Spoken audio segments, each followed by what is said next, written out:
அன்பே அன்பே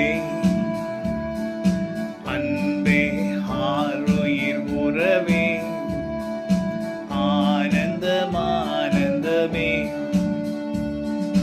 ஒரு நாள் ஒந்தையை கண்டேனையா அந்நாள் என்னை நான் வெறுத்தேனையா ஒரு நாள் ஒந்தையை கண்டேனையா அந்நாள் என்னை நான் வெறுத்தேனையா ஒந்தையை பெரிதையா என் மேல் ஒந்தையை பெரிதையா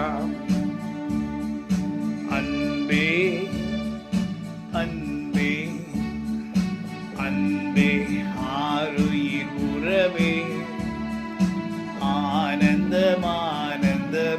ஹல்லேலூயா. நமக்கு அன்பு என்று ஒரே ஒருத்தர் தான் நமக்கு உண்மையான அன்பு செலுத்த முடியும். அவருடைய பேர் இயேசு கிறிஸ்து. அவரை நசரேயனாகிய இயேசு கிறிஸ்து, கர்த்தரும் இரட்சகருமாகிய இயேசு கிறிஸ்து என்று கூட கூறலாம். அநேகர் இயேசுவே என்று சொல்றீங்க, நான் தப்புன்னு சொல்லலை. ஆனால் அநேக இயேசு என்று பேருடையவங்க இந்த உலகத்தில் இன்னைக்கு இருக்காங்க. நிறைய பேர் வாழ்ந்தாங்க.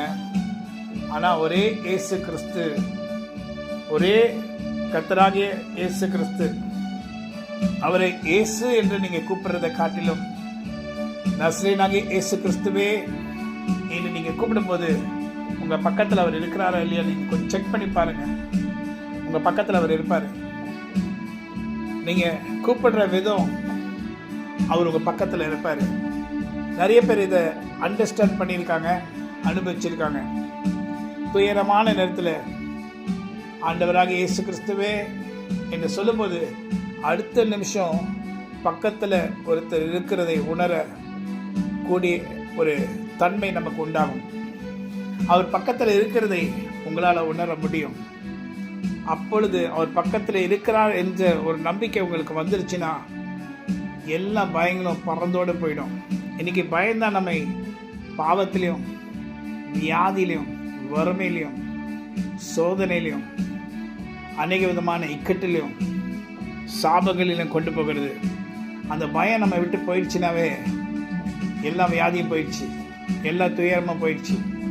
பயப்படாமல் இருக்கணும்னா ஆண்டவராக இயேசு கிறிஸ்துவே என்று உண்மையான இருதயத்தோட கூப்பிட்டு பாருங்க. அப்போ அவர் பக்கத்தில் வந்துட்டாருன்னா அந்த பயம் போயிடும். பயம் போயிடுச்சுன்னா வியாதி போயிடும், எல்லாம் போயிடும். சந்தோஷமாயிடுவீங்க. எல்லாமே உங்களுக்கு கிடைச்ச போல இருக்கும். ஆமென். God bless you. Have a wonderful day. Amen.